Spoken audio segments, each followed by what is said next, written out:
انسان مایوس اور پریشان تب ہوتا ہے جب وہ اپنے اللہ کو راضی کرنے کے بجائے لوگوں کو راضی کرنے میں لگ جاتا ہے۔ اخلاق وہ موتی ہے جس کی کوئی قیمت نہیں ہوتی مگر اسے ہر چیز خریدی جا سکتی ہے۔ کسی کی میٹھی باتوں کا مطلب ہرگز یہ نہیں آپ اس کے لیے خاص ہوں گے۔ بعض اوقات کبوتر کو کھلانے کے لیے نہیں بلکہ پکڑنے کے لیے بھی دانہ ڈالا جاتا ہے۔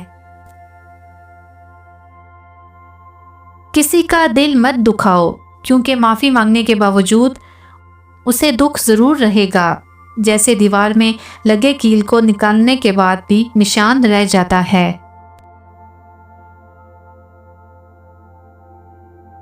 اللہ کبھی دو مخلص لوگوں کو جدا نہیں کرتا، جدا تب کرتا ہے جب دونوں میں سے ایک منافق ہو۔ اللہ کبھی کسی مخلص کو منافق سے نہیں جوڑتا۔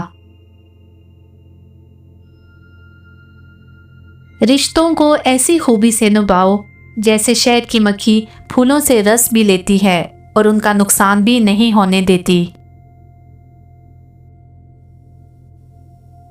بے شک مشکل کے ساتھ آسانی ہے، مشکل وقت پر صبر کرنا اور بہتر وقت پر شکر کرنا ہی مومن کی پہچان ہے۔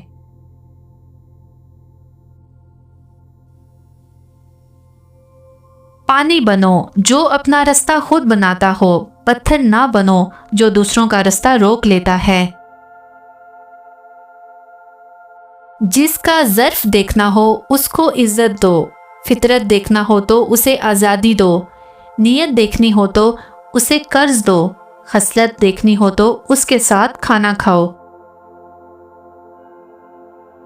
ماہرین نفسیات کے مطابق جو عورتیں لمبے بال رکھنے کی شوقین ہوتی ہیں وہ کبھی مرد سے بے وفائی نہیں کرتی۔